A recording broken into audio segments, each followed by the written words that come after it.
Hello everyone, welcome to From the Star Wars Home Video Library. I'm your host Nathan P. Butler. This time we circle back to a region we actually saw in our last episode, Mexico, for something that is sort of a companion piece to something we covered from Mexico quite a while ago, and which may surprise a lot of people.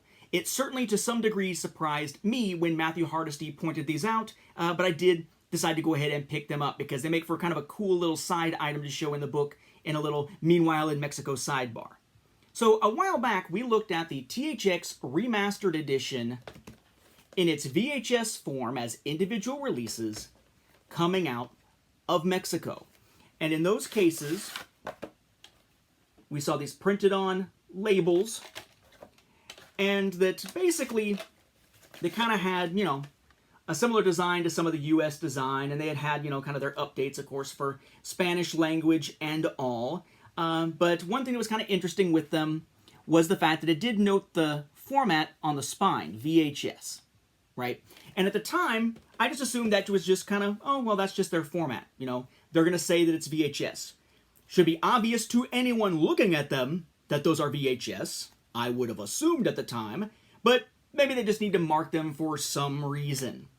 Turns out there was a very good reason for marking them VHS, because there was a format that existed on the US market that eventually just kind of died over here. It was used still in TV production and TV news especially and stuff like that, but by and large it had died on the consumer market in the United States to the point where we hadn't seen a Star Wars release on that format since the mid-1980s, mid to late 80s.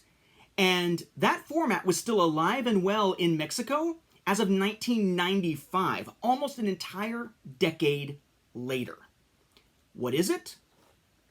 Well, here's the A New Hope version on that format from Mexico.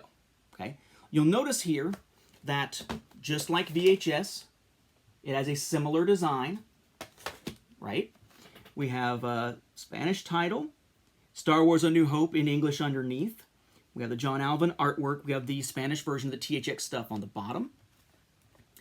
On the spine, we have 20th Century Fox Home Entertainment product number, the title in Spanish with the English underneath it again, C-3PO and R2-D2, Lucasfilm, THX digitally mastered, and then the format name. Frickin' Beta. Beta still existed in Mexico in 1995. Then you got your RTC logo there, another product number underneath.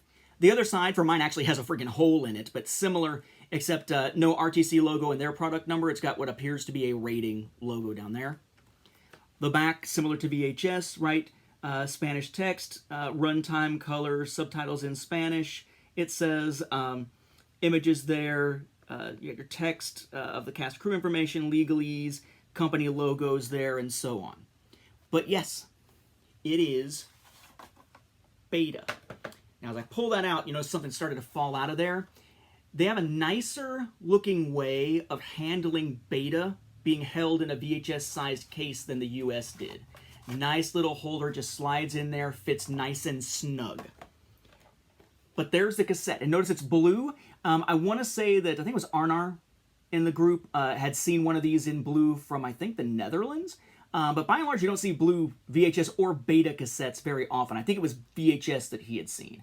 But a blue Beta cassette here, and it's got 20th Century Fox Home Entertainment product number, name of the film in Spanish, then just Star Wars underneath it in English, the duration, the legalese, the RTC symbol there, video visa up here in the corner, right there, and nothing on the spine except, just the production information.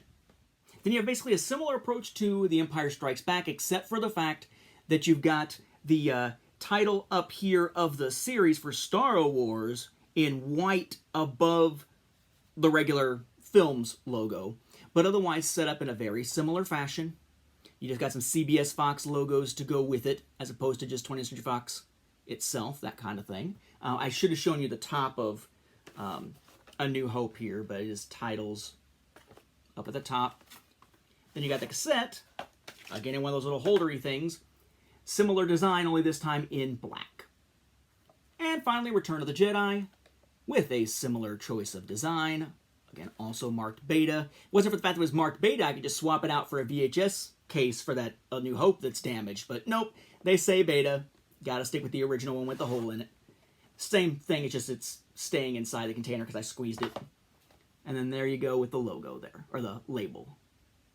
So yes, bizarre as it may sound to us in the United States, Beta still lived on as a retail, consumer, pre-recorded movie format, at least in Mexico, and presumably some other parts of the world, maybe also other places in Latin America, all the way into the mid-1990s, whereas the idea of movies on Beta in the US had basically been dead by 1990, half a decade before.